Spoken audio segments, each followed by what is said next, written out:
Hello and welcome to my new video. Today I will show you the books that I'm planning to read in the month of July. To be honest, I don't think that I will have that much time for reading next month, because as my family will be coming in the middle of the July and they will be staying almost for 3 weeks, so I don't think that there will be that much time for me for actual reading. However, I still want to have some books that I can choose from if I have time, and I want to show you as well. So the first one that I'm thinking of reading in the month of July is 101 Mystical Place in Lithuania. I have a Lithuanian edition. It's very short and it's a extremely quick read, I think. I have high hopes that I can finish this book in one sitting. So, like the title says, there's 101 place that is deemed to be somehow mystical, paranormal, or so on in Lithuania. So this will be one of the books that I will try to read. Another one is a historical romance. I have a full bookshelf of historical romances. I think there's around 50, if not more, books that I still have to read, and it's the middle of the summer and somehow I'm more drawn to historical romance when it's summer. So the one that I will try to read is Knight's Rebellion by Suzanne Barclay, and in this one we have Alice Somerville and Joanne Fitzwarren, and I think they are from two families that are against each other. They are at war against each other, and I think that they both will fall in love, maybe. The description is very vague so I don't have any idea what this book will be about, but like all historical romances, of course there will be a damsel in distress and there will be a hero guy who will save her from some disasters that happening around her, and at first they will hate each other and then they will fall for each other. So typical historical romance. Another one is as well a historical romance. This time is by Anne Gracie, To Catch a Bride, and in this one we have Rein Ramsay, son of the late Earl of Uxbridge. He doesn't believe in love, but that doesn't mean he is willing to accept the marriage of convenience proposed by his family to ensure the line of succession. Instead, he impulsively takes on the task of tracking down the missing granddaughter of the wealthy English family and heads off to faraway lands. In Egypt, he finds not a frightened young girl but a beautiful woman who is running from something far more serious than an unwanted betrothal. Aisha is no longer a wide-eyed, gullible child, and after 6 years on the streets, she is no man's easy prey. However, she is no match for Rafe's maneuvers or his kisses.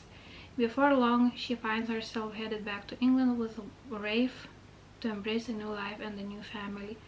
But when the dark secrets of her past catch up with her, they threaten to destroy them both, and Rafe will be forced to choose between the beliefs of a lifetime and love. Like I said, typical historical romances here. Yeah, I like the cover. So, to be honest, the cover drew my attention. So hopefully this will be an interesting one, because the font is so tiny. So I feel that it will take ages for me to finish this book. Look at how tiny the font is.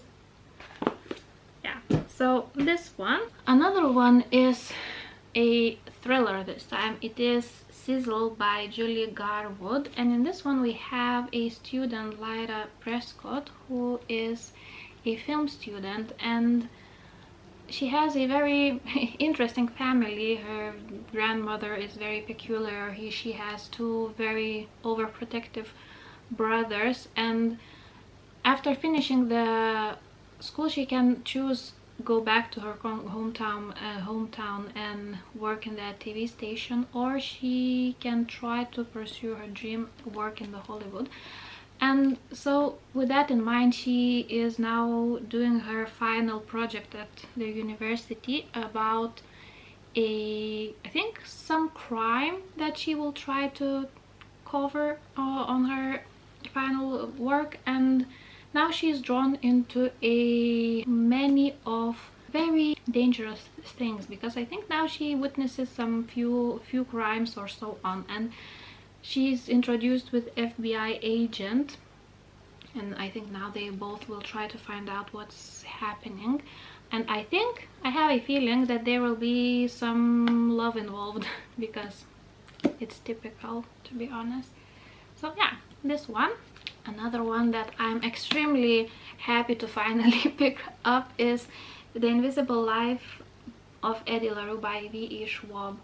I think now everyone has read this book already except me, but in this one we have Eddie LaRue, who I think she's immortal, and as far as I know, no one can remember her. She's almost as if she's invisible, I think. However, she meets Henry in one of the bookshops, I think. Yeah, in bookshops in Manhattan, and he remembers her, and I think now they will try to connect somehow, but of course there will be some things that will stop that from happening. I think it says that after 300 years Addie's life is restarting, but the devil never plays fair. So I think there will be a lot of struggles for her. Poor Eddie LaRue. But I want to love this book. I'm going in this book with very high hopes, so hopefully I won't be disappointed. Another one that I will try to read is the book that I have for oh so long, and I think if you watched my videos previously, I said that a few times already, but I have a challenge for myself to read 12 of my oldest books that I have on my bookshelves this year, and I already read 6 of them, and this will be the 7th one. It is The Hereafter by Tyra Hudson. In this one we have Amelia, who is dead, and one day she finds a drowning guy in the, I think, river that she haunts.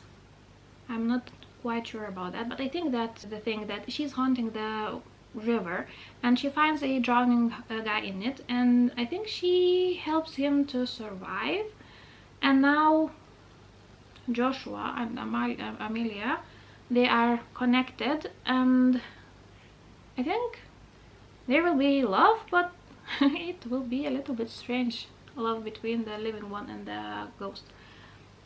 But we will see how it will turn out. I think it's a old school YA book, so I'm quite sure there will be a lot of angst in it, but I'm here for it. Another one that I'm already reading, to be honest, I read 160 pages of it, but I'm quite sure that I will finish it in the month of July, is the Like vänner, hvordan overkomme depression by Torkel Berg and Arne Repol.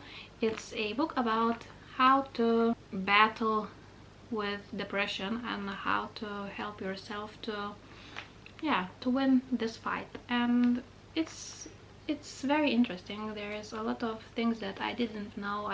There's things that I already knew, and there's a lot of suggestions how to make your life easier. So I'm really enjoyed this book, and yeah, happy to finish it. And the last one that I will try to finish in the month of July is A Čekas nors yra by Eva Tombak. It's a Lithuanian book about a paranormal activities. This book has 3 parts.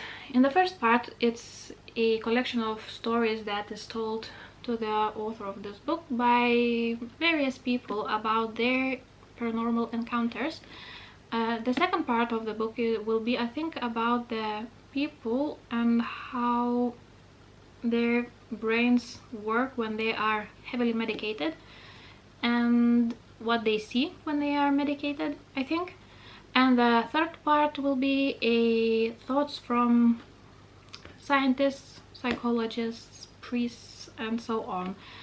So yeah, I also started this book and I'm on the page 160 and I really enjoy it. There some stories are a little bit ridiculous, but if people think that they experience it, so be it. Who am I to judge? But yeah, I really enjoy this book. I love everything that is connected with paranormal. I'm hooked.